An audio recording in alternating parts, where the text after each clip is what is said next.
చేయడంలోనే మనకు ఎక్కువ ఆనందం దొరుకుతుంది. ప్రభుత్వానికి చెక్కభజన చేస్తే మనకు ఆనందం దొరకదు. సో ఆ ఎమ్మెల్యేలు కూడా నేర్చుకోవాలి. ప్రతిపక్షంలో ఉండడం అనేది ఒక గొప్ప అవకాశం. పనులు కాకపోతే కానివ్వకపోండి. దొంగ పైరవీలు ఎందుకు? ఎంఆర్ఓలు, ఆర్డీఓలు, పోలీస్ కేసులు, ఇవన్నీ పైరవీలు ఎందుకు? ఈ పైరవీలు కాకపోతే కాకపోనివ్వండి, ఏమవుతుంది? రాజకీయాల్లో చరిత్రలు నిలిచిపోతారు కదా. మీకు పార్టీ మారాలనుకుంటే రాజీనామా చేసి మారండి.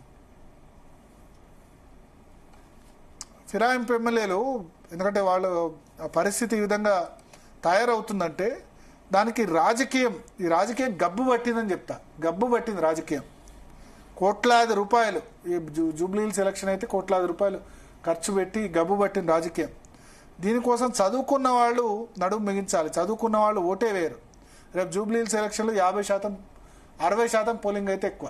లాస్ట్ టైం 47% అయింది. సరే బై ఎలక్షన్ కాబట్టి ప్రత్యేకంగా ఆ రోజు సెలవు ఇస్తారు కాబట్టి కొంత ఓటు పోలింగ్ బూత్లో కూడా తెచ్చే ప్రయత్నం చేస్తారు. కానీ ఎక్కువ శాతం పోలింగ్ పర్సంటేజ్ కూడా కాదు. ఈ రాజకీయం మార్చాలి, ఈ ఫిరాయింపు రాజకీయాలు పోవాలి, ఉచితాలు పోవాలి, ఇవన్నీ కూడా జరగాలని ఆశిద్దాం. చూద్దాం. సుప్రీంకోర్టు తన మాట మీద స్ట్రిక్ట్గా అట్లే ఉండి నో టైం ఇచ్చేది లేదు, వారం రోజుల లోపల చేసేయండి, లేకపోతే మేమే వాళ్ళ మీద వేటేస్తామని అనాలనుంది నాకు.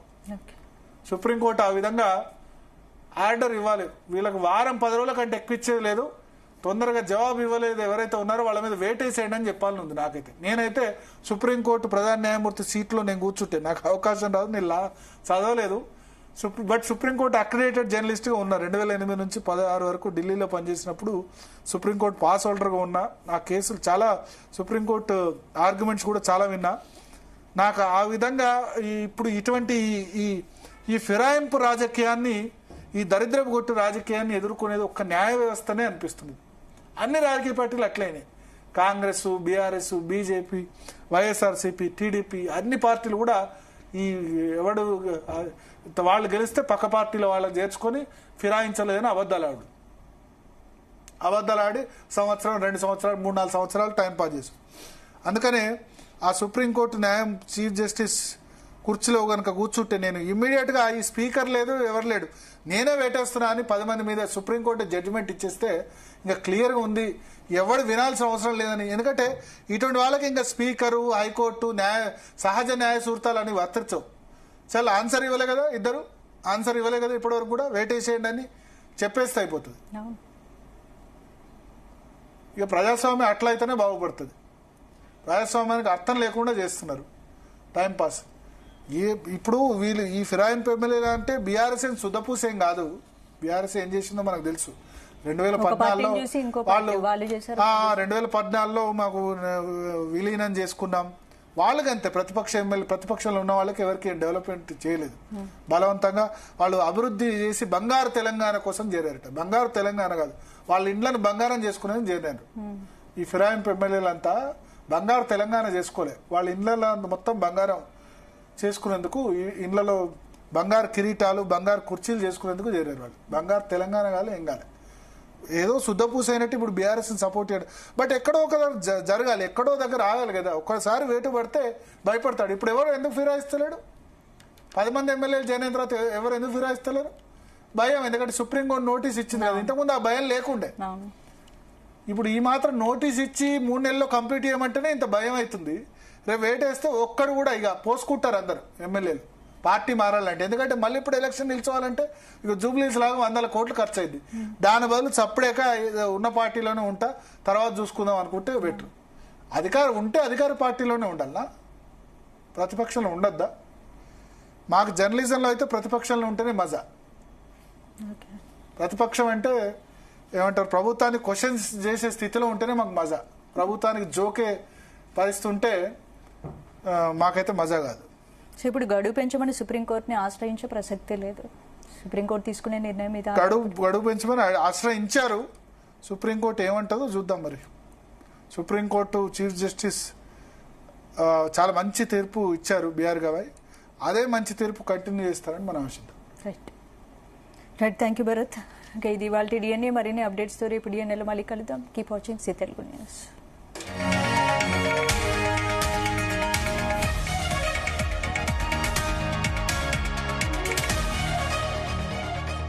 ఫిరాయింపు ఎమ్మెల్యేల కేసు విషయంలో అసెంబ్లీ స్పీకర్ ట్విస్ట్ ఇచ్చారు. గడువు కావాలంటూ సుప్రీంకోర్టును కోరారు. 3 నెలలలోపు స్పీకర్ నిర్ణయం తీసుకోవాలని జూలై 31న సుప్రీంకోర్టు ఆదేశించింది.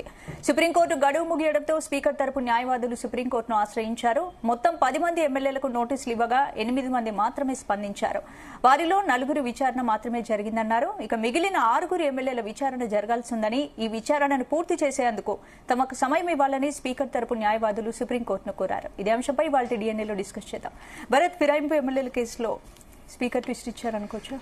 So supreme court chief justice BR Gavai నేతృత్వంలోని ధర్మాసనం జూలై 31న ఎగ్జాక్ట్ గా 3 నెలల క్రితం ఒక ఆర్డర్ ఇచ్చింది. ఆర్డర్ ప్రకారం 10 మంది ఫిరాయింపు ఎమ్మెల్యేల వ్యవహారంలో బీఆర్ఎస్ ఏదైతే పిటిషన్ వేసిందో దాని మీద ఏదో ఒక నిర్ణయం తీసుకోండి, 3 months లోపు నిర్ణయం తీసుకోండి అంటూ స్పీకర్ కు సుప్రీంకోర్టు క్లియర్ ఇన్స్ట్రక్షన్ ఇచ్చింది.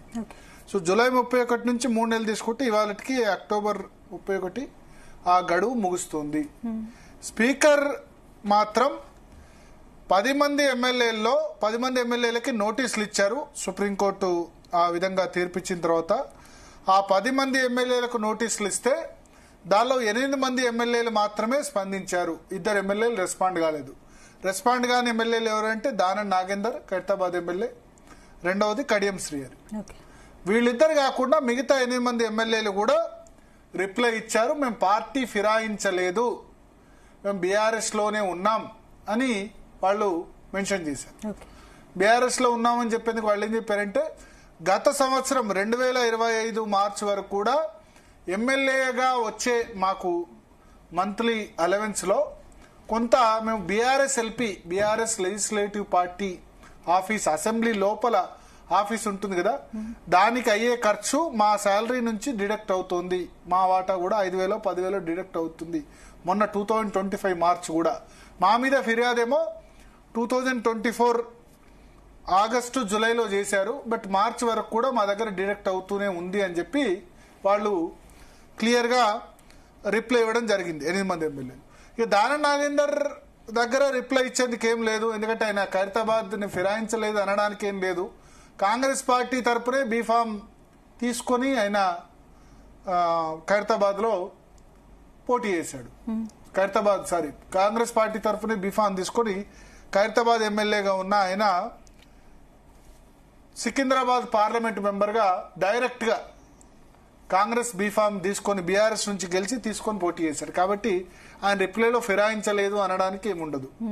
ఇక కడియం శ్రీహరి కూడా ఒక చోట అన్నాడు, నేను బీఆర్ఎస్ లో జాయిన్ అయ్యానని ఒక మాట.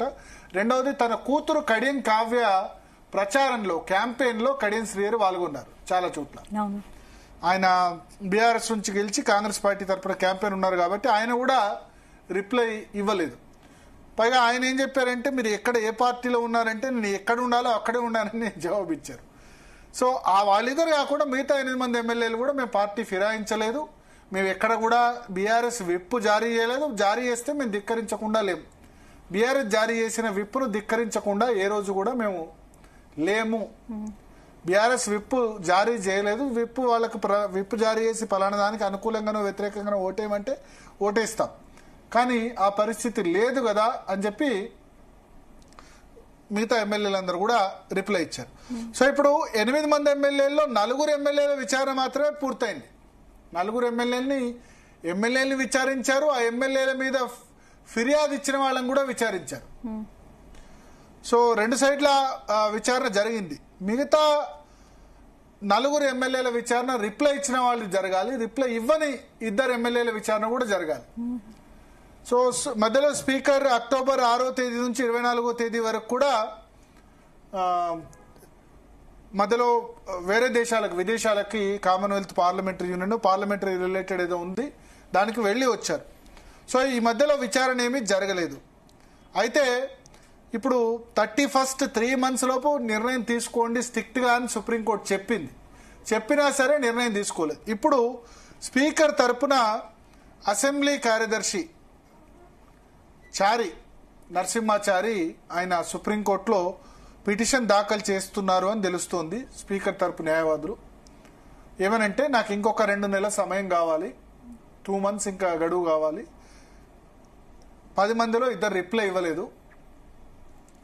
ఇంకో నలుగురు విచారణ పూర్తయింది, ఇంకో 4 ఉంది. కాబట్టి ఇంకో 2 నెలల సమయం ఇవ్వండి అని చెప్పి సుప్రీంకోర్టును అడుగుతున్నారు. సో సుప్రీంకోర్టు ముందు 2-3 ఆప్షన్స్. ఒకటి, ఇది కంటెంప్ట్ అవుతుందా లేదా, అంటే కంటెంప్ట్కు ఎనఫ్ కేసా కాదా, అంటే సుప్రీంకోర్టు ఆర్డర్ ఇచ్చినా సరే స్పీకర్ నిర్ణయం తీసుకున్నప్పుడు కోర్టు ధిక్కరణ నేరం కింద బీఆర్ఎస్ కూడా దాని మీద పిటిషన్ దాఖలు చేసేందుకు అవకాశం ఖచ్చితంగా ఉంటుంది. సో ఆ విషయంలో